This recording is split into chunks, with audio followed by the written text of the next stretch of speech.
مرحومة فنانة صالحة، هذا عروبي. هي كيف ما أم كلثوم هذه أم كلثوم تونس. أي والايام عديتهم راض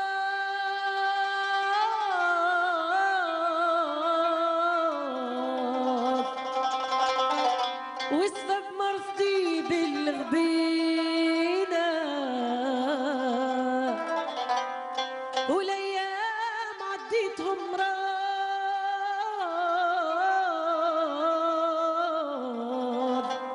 وسبب مرضي بالغبينة،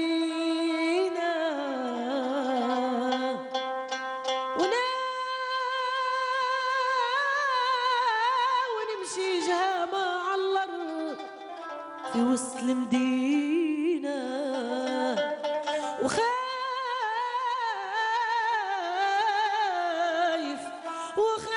من لقدة العار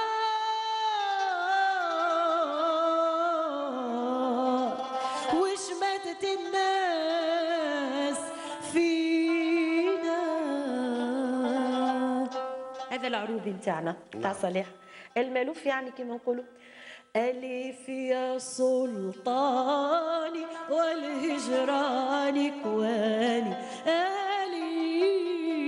ألف يا سلطاني والهجران كواني، ألف باء بليت بنظرة، باء بليت بنظرة، باء تهي نجم الزهرة، جيم جرى عني سلطاني والهجران كواني، أليف.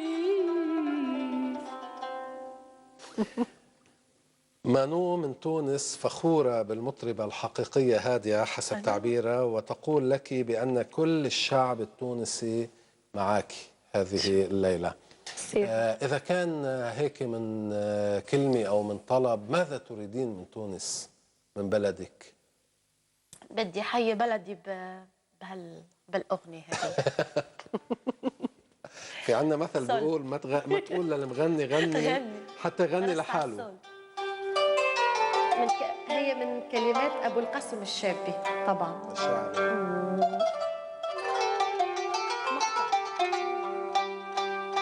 أنا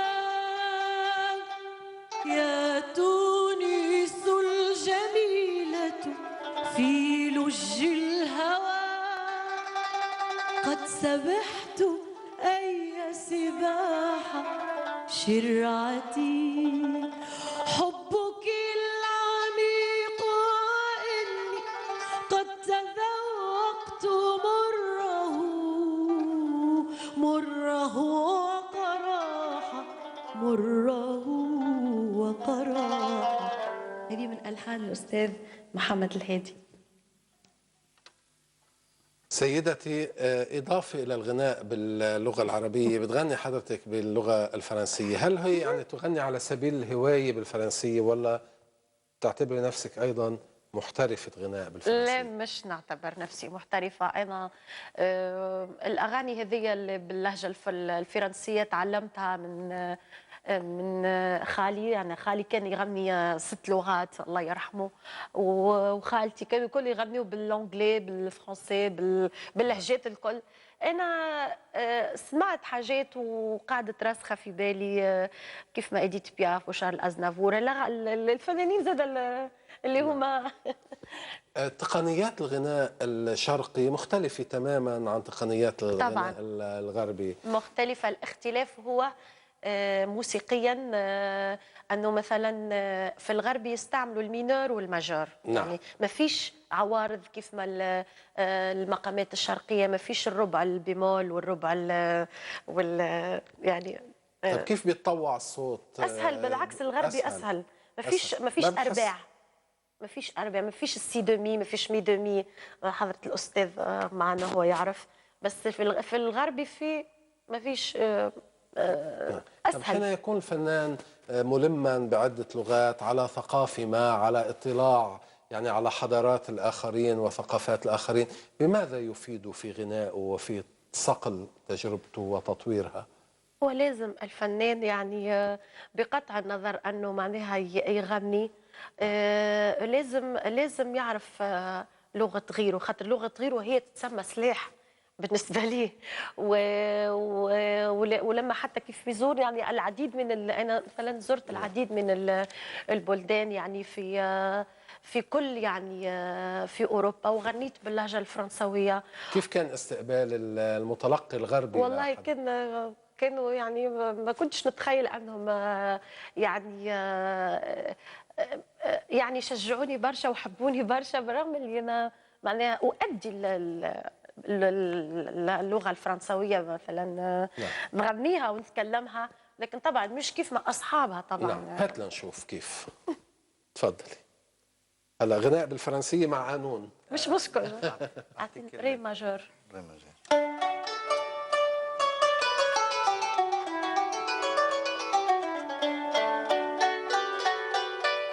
هذه اغنيه لإديث بياف.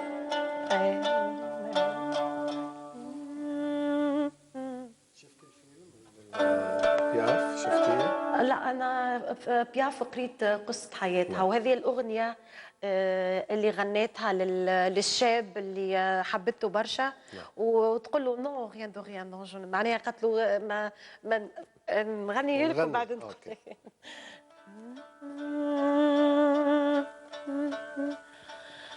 Non, rien de rien. Non, je ne regrette rien. Ni le bien qu'on m'a fait, ni le mal, tout ça m'est bien égal. Non, rien de rien. Non, je ne regrette rien. C'est payé, balayé, oublié. Je me fous du passé. Avec mes souvenirs, j'ai allumé le feu. Mes chagrins, mes plaisirs, je n'ai plus besoin de balayer les amours avec leur trémolo, balayer pour toujours, je repars à zéro. Non, rien de rien. Non, je ne regrette rien. Ni le bien qu'on m'a fait, ni le mal, tout ça m'est bien égal. Non, rien de rien. Non, je ne regrette rien. Car ma vie, car mes joies, aujourd'hui, ça commence avec toi.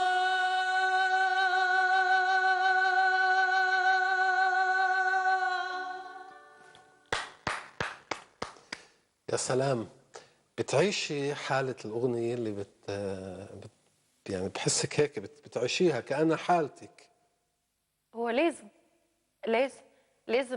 وقت نغني لازم نفهم الكلام ونعيشه على قد نتقمص الحكايه هذيك. سيدتي اسمحي لي نتوقف مع الاستراحة الأخيرة ثم نأتي إلى مسك ختام هذه السهرة الجميلة. الله يخليك، شكرا.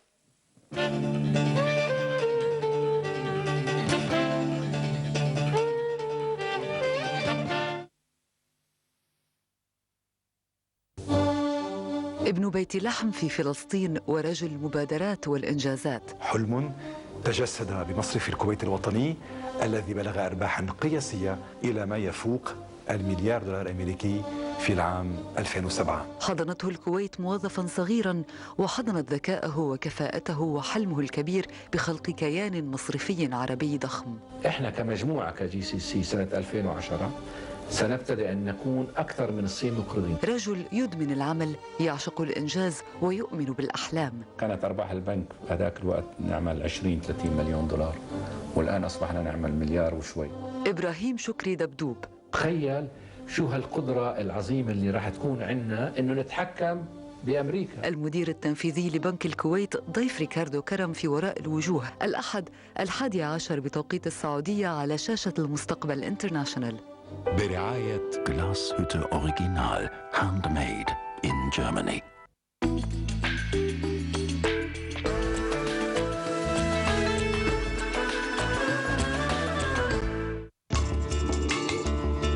بريشة تكتب الكلمات، بريشة تضاء الوجوه، بريشة أرسمك قمراً في سماء التألق، أخاطبك امرأة على عرش الأنوثة، أكتبك جميلة في مملكة الجمال. مملكة الجمال الآن في جميع المكتبات، والناشر أكاديميا انترناشونال. زلغت يا قلبي أنا صرت مخطوبة. مخطوبة؟ إذا بقول لك إيه بتزلغت لي؟ نسمع عن علاقات بحياة باسكال ولا حدا بيشوف ولا حدا بيعرف وينه هالشخص. وليه حشور أنت بدك تعرف؟ حشور، شو بدك تعمل؟ طلع لك شخص حشور قدي. الحلقة بلشت باستفزاز. بدك تقلبي كل الحلقة أنت أنا شايف. مش كوكبة؟ مش حرة شيء؟ هذا زمنك بس كوكبي أنا. هذا الصندوق اللي حبيتيه كثير وقلتي لي بدك تاخذيه ما حاعطيك إياه. ليه؟ لأنه ما في أنا قلت لي غرام. كريم أول حلقة أساسا قلت لي ابتديت إنه أنت الكرم. بس بنت 12 سنة ممكن تروح لحالها على يا حبيبي ما بيتك بيجوني حده يعني ما هي المسرح يعني. وليش سميتي علي؟ يعني شو هي عصب فقرر يواجه. بدل ما أنتم تردوا الجيل يلي ماشي بطيار معين رحتوا لعنده. شو أغلى هدية تلقيتيها؟ في أكثر من شغلة. أغلى هدية في ختم كان شي أنا أضرب كاف بك شي. مين ضربتي كف؟ باسكال مشعلاني ضيفة وسام بريدي بوقف يا زمن، الأربعاء بعد نشرة الأخبار على شاشة المستقبل الفضائية.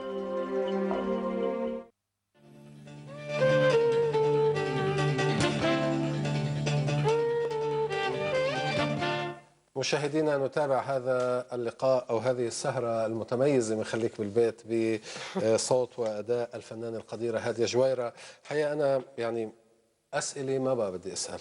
اوكي. رح أطلب أني أسمعك بهالعشر دقائق اللي بعدهم معنا. ولاء طاطور من فلسطين من عرب 48